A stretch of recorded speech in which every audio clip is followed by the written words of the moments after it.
Halo semuanya, pada hari ini saya akan bahas soal alur pembuatan KTP dan KK, khususnya untuk Kelurahan Tepus.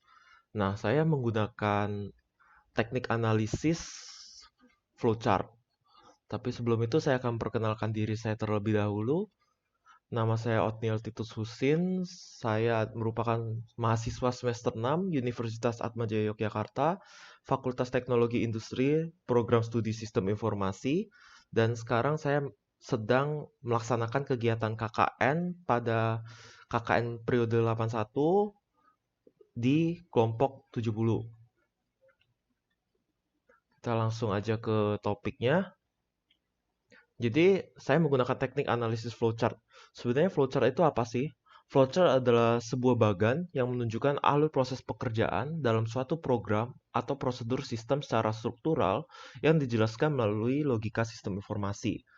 Nah, biasanya kalau secara mudahnya flowchart itu biasa digunakan untuk alur proses bisnis ataupun alur proses dalam suatu kegiatan. Contoh alurnya seperti alur SOP pekerjaan, terus juga seperti alur dalam proses pembayaran ke kasir ataupun alur proses pembuatan SIM ataupun SKCK. Sekarang kita akan masuk ke topik pembahasannya yaitu KTP dan KK.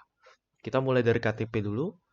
KTP merupakan sebuah kartu yang menunjukkan identitas resmi kita sebagai warga negara, khususnya sebagai warga negara Indonesia, yang diterbitkan oleh instansi setempat dan wajib dimiliki oleh seluruh masyarakat di negara Indonesia.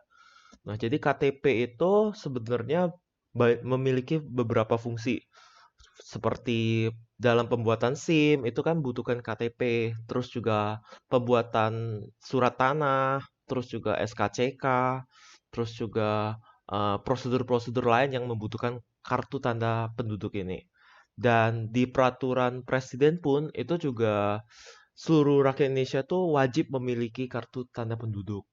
Nah, di kartu tanda penduduk ini saya membuat proses alur dalam pembuatannya. Ini merupakan keseluruhan dari flowchart pembuatan KTP dan saya akan menjelaskannya secara rinci juga. Nanti di bagian alur saya akan menjelaskan secara garis besarnya di flowchart ini. Jadi kita langsung mulai aja. Kita langsung mulai aja ke proses flowchartnya. Jadi dimulai dari start dulu. Penduduk akan mengisi formulir permohonan.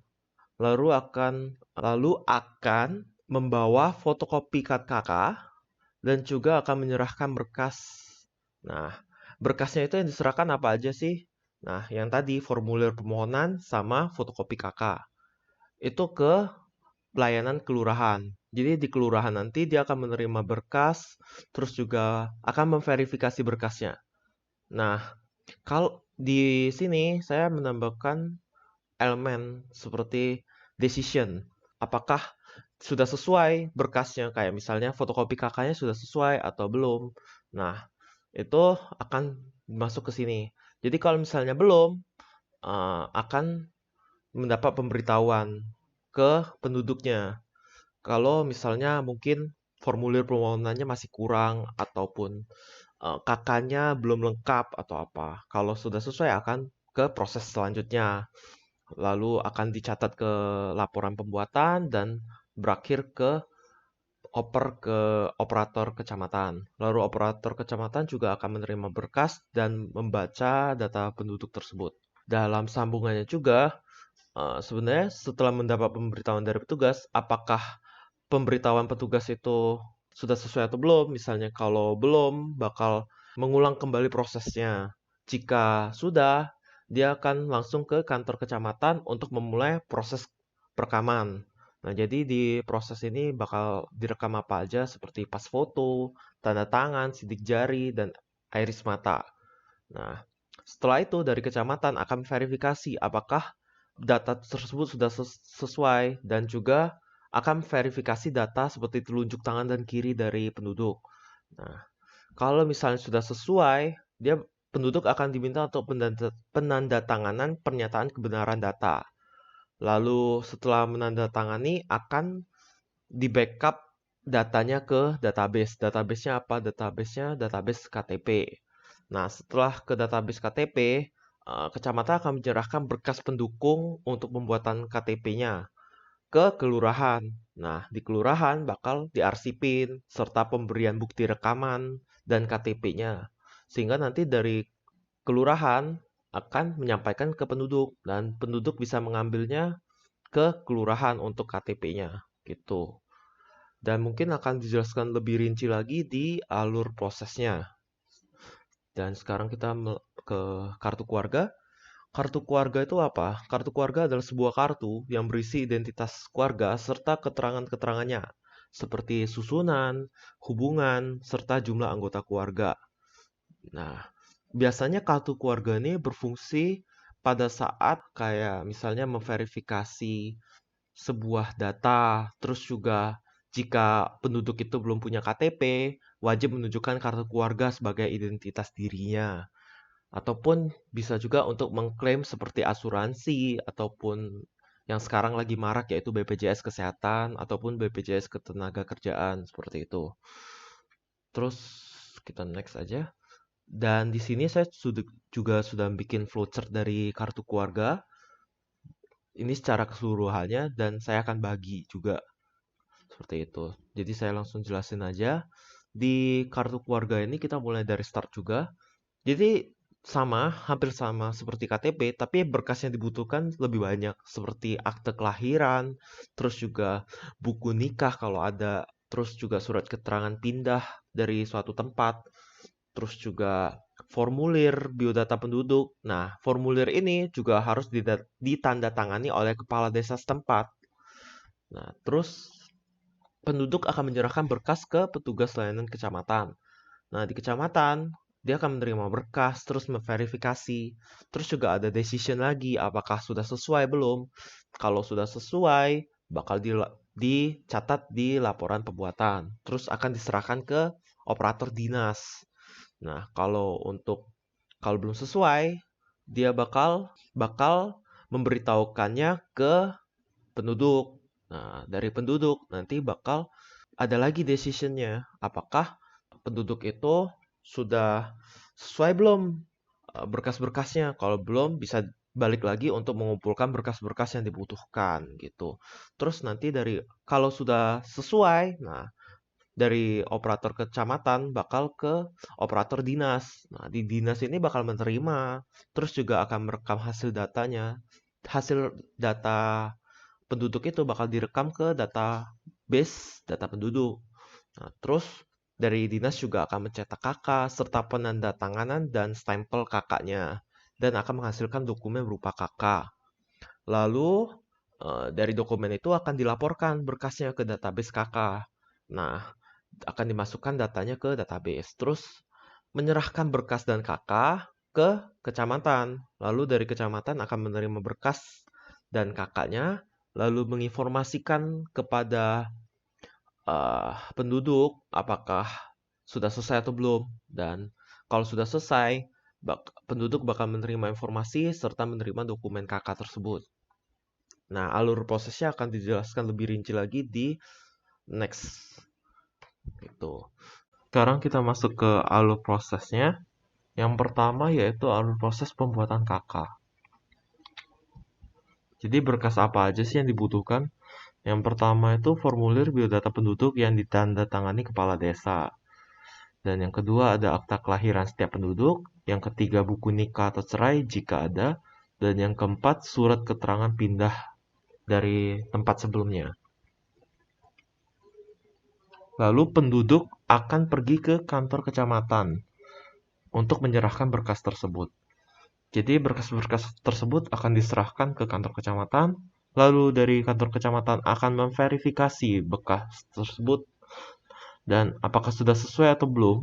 Kalau misalnya belum sesuai, maka akan memberitahu ke penduduk bahwa berkas-berkas tersebut ada yang tidak sesuai. Lalu penduduk akan mengulang kembali untuk mengumpulkan berkas-berkas yang dibutuhkan oleh kecamatan. Dan jika sudah selesai, maka kecamatan akan menyerahkan data-data tersebut ke operator dinas. Dan sebelum diserahkan akan mencatat terlebih dahulu ke laporan pembuatan KK. Nah, jadi dari kantor dinas akan menerima berkas tersebut. kemudian akan merekam hasil data penduduk tersebut. Nah, masuk ke database data penduduk. Lalu dari dinas sendiri akan mencetak KK serta penandatanganan dan stempel KK. Dan akan menjadi dokumen yang bernama dokumen KK. Lalu dari dinas akan melaporkan tuh berkas tersebut ke database KK. Nah, nanti data-data tersebut akan dimasukkan ke database KK. Lalu dinas akan menyerahkan berkas serta KK yang sudah ditandatangani dan dicap kembali ke kecamatan. Dan di kecamatan akan menerima berkas dan KK tersebut. Lalu akan diinformasikan kepada penduduk sama pemberian dokumen KK. Nah, nanti penduduk akan datang kembali ke kecamatan pada hari dan jam yang telah ditentukan. Lalu akan mendapatkan surat keterangan apakah KK tersebut sudah benar, sudah sesuai dengan apa yang tertulis di dalamnya. Jika sudah sesuai, maka penduduk akan menandatangani surat tersebut dan akan disimpan di database kecamatan. Lalu akhirnya penduduk akan menerima KK tersebut. Dan sekarang kita akan beralih ke alur proses pembuatan KTP. Nah, pembuatan KTP ini, jadi berkas apa aja sih yang dibutuhkan? Nah, itu yaitu fotokopi KK dan formulir permohonan pembuatan KTP. Jadi penduduk itu akan ke kantor kelurahan. Nah, di kantor kelurahan, mereka bakal memberikan tuh fotokopi KK sama formulir untuk pembuatan KTP. Nah, dari kantor kelurahan akan verifikasi tuh apakah data tersebut sudah sesuai atau belum. Terus juga masih butuh data apalagi gitu.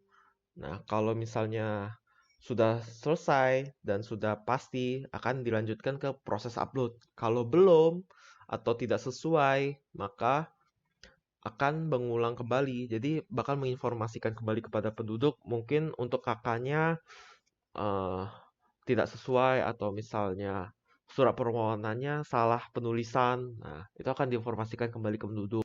Nah, kalau misalnya penduduk sudah mendapatkan informasi tersebut, nah, penduduk akan mengulang kembali itu. Kayak misalnya fotokopi KK-nya sudah benar atau belum, terus juga surat untuk permohonan pembuatan KTP-nya, penulisannya juga dibetulin. Kalau sudah, mereka akan kembali lagi ke kantor kelurahan untuk memverifikasi datanya kembali.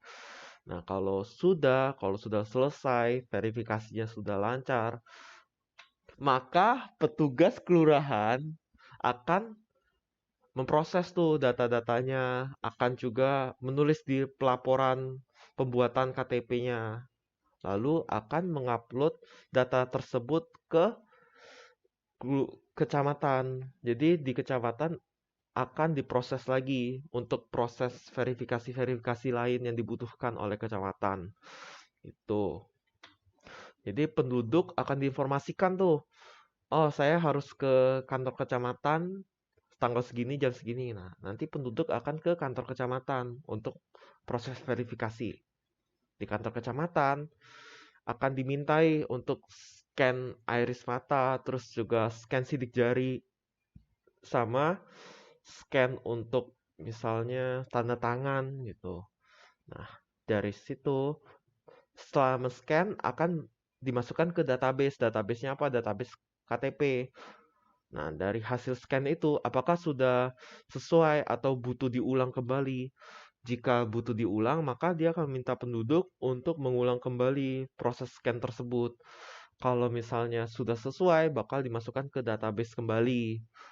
Database apa? Database KTP. Terus setelah itu kantor kecamatan akan memproses KTP tuh dan juga akan verifikasi nih apakah datanya sudah sesuai atau belum, atau misalnya penduduk sudah yakin belum sama data-data yang dibutuhin, misalnya kayak tempat tanggal lahirnya sudah sesuai atau misalnya status perkawinannya benar nggak atau apa. Nah, itu akan diproses lagi nih. Akan dimintai keterangan juga sama surat keterangan kalau misalnya KTP tersebut sudah sesuai atau belum. Nah, kalau misalnya sudah sesuai, maka penduduk akan menandatangani dan akan diproses kembali ke database KTP kalau misalnya data-data tersebut sudah selesai atau sudah sesuai sama yang dibutuhkan oleh penduduk. Nah, setelah itu dari kecamatan akan mengirimkan berkas-berkas yang dibutuhkan untuk pembuatan KTP gitu. Jadi, mereka akan mengirimkan ke kelurahan kembali dan akan menginformasikan bahwa kecamatan sudah menyelesaikan bagiannya gitu. Nah, nanti dari kelurahan akan menginformasikan pada penduduk kapan boleh datang untuk mengambil KTP-nya. Nah, nanti setelah jadwalnya sudah sesuai, maka penduduk akan mendatangi kantor kelurahan.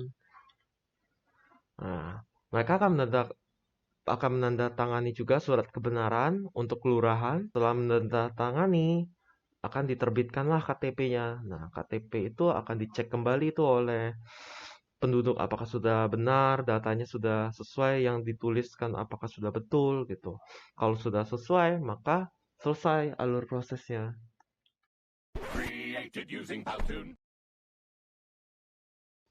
Nah, jadi mungkin itu aja sih, sekian alur proses dari KTP dan KK.